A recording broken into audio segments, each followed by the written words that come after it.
Bago tayo mag-start, mag-intro muna tayo. Ayan. Okay ba?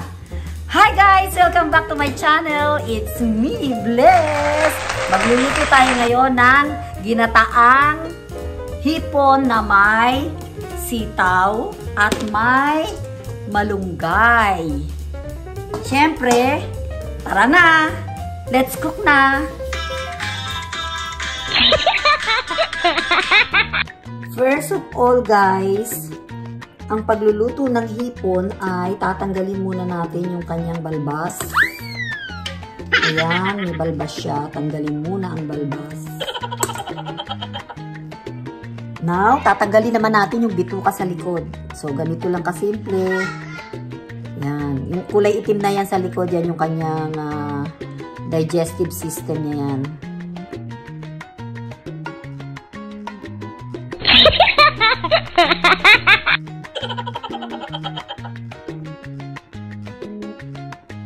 Magluluto tayo ngayon ng ginataang hipon na may sitaw at malunggay.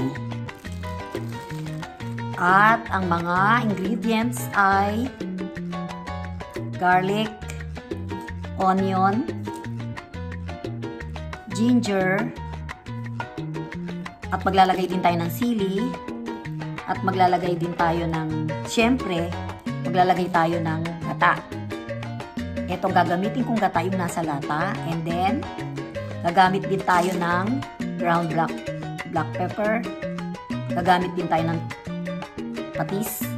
At kung ayaw nyo ng patis, pwede din ang bagoong. At ito yung aking hipon na nalinis ko na kanina. Tinanggalan ko na siya ng balbas at saka ng digestive system, yung kanyang bituka sa likod. Kaya ito ay malinis na. So, tara nang magluto. Let's go! Let's go, go, go!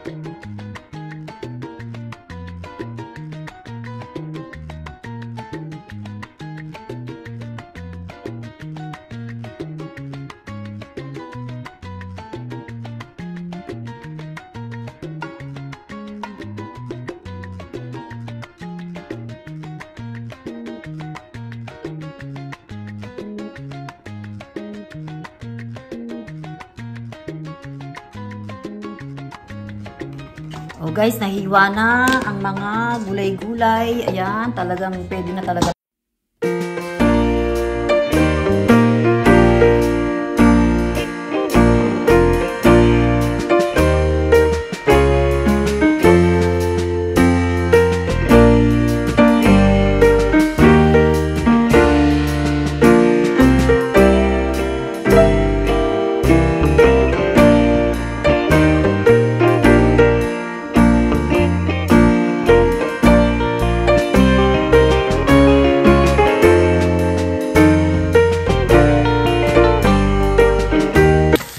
Bawang.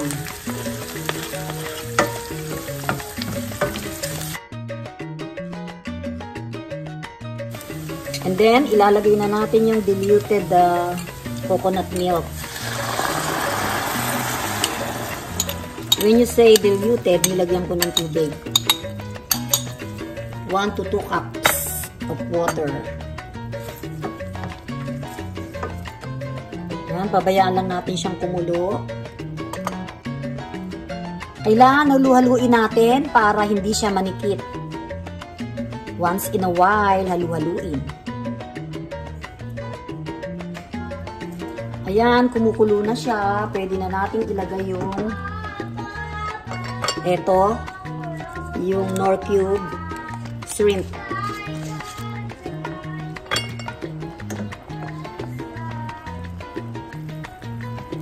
Unahin natin itong sili.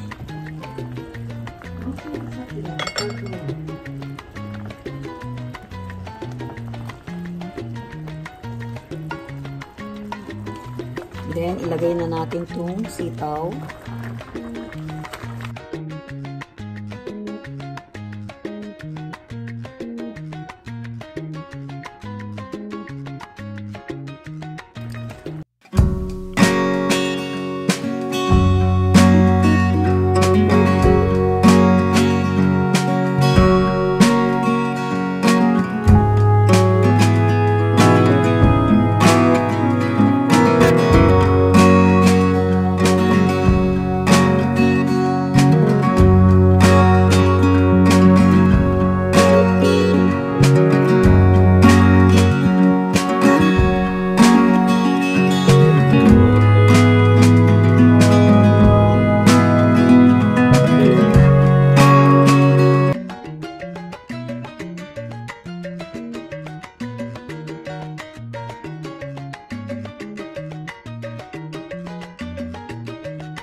Takpan natin, simmer it for 5 minutes.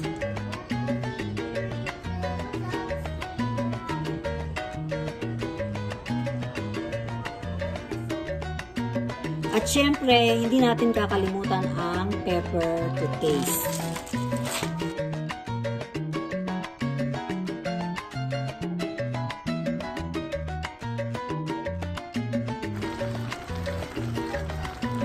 Lagyan na natin ng patis.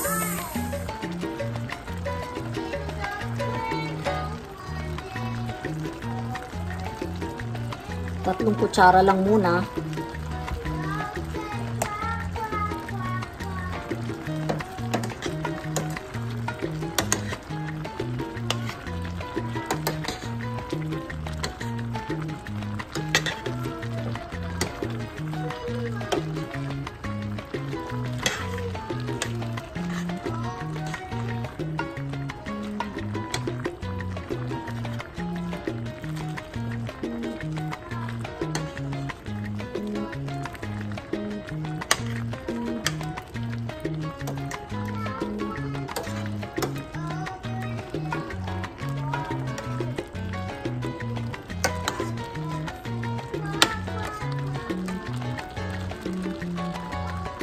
Tikman kung mag-alat.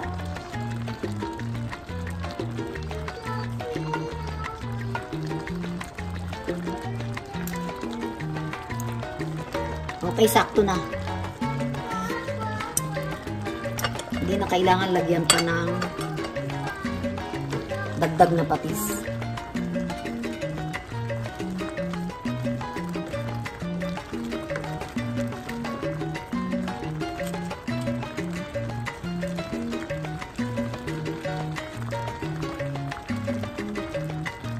Hinaan ng apoy.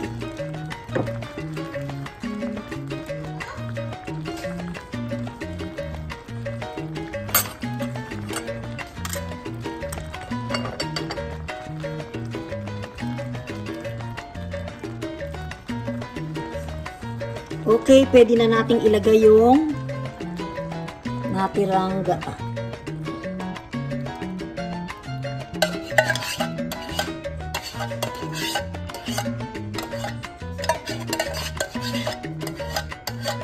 Yung iba kasi guys, ang ginagawa, nilalagyan muna nila ng coconut milk. And then, ang pinanglalagay nila sa huli yung coconut cream. Since wala naman akong coconut cream, coconut milk lang ang meron ako. Kaya, yung 1/3 ng coconut milk, nilagyan ko ng water. Yun yung pinakulo ko sa una kanina.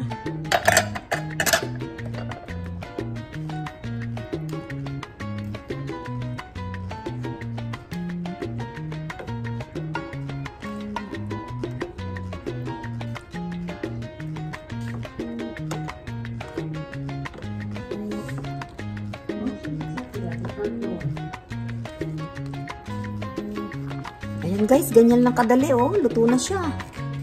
Meron na tayong masarap na putahe. Another recipe from Blesilda Cheongsam. Please subscribe to get more and more recipe from me. Yan. Gusto nyo na medyo malapot-lapot, medyo pakuluin pa ng konti. Depende sa inyo kung anong type nyo.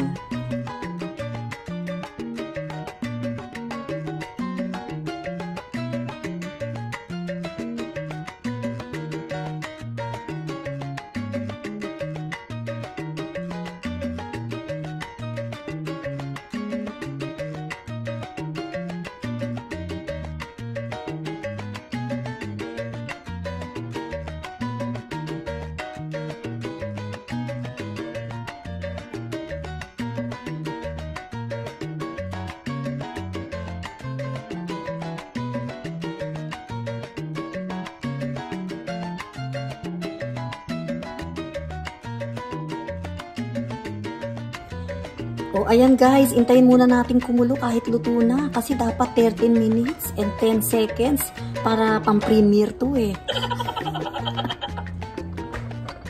Kaya kailangan manood muna kayo habang kumukulo. Okay? Para makasama siya sa premiere. Shout out sa mga team na masisipag mag-premiere. Shout out sa inyong lahat. Sa lahat ng founders, shout out sa inyong lahat.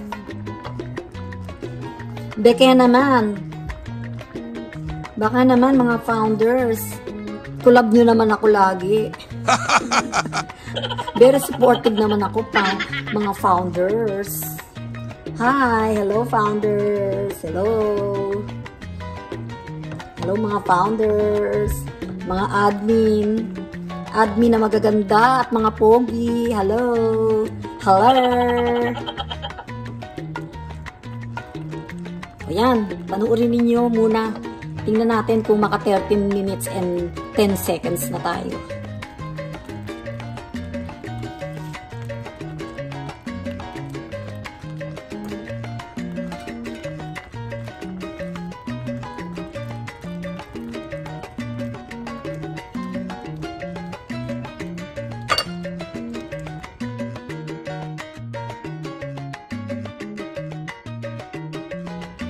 O ano guys, nagustuhan nyo ba yung luto ko?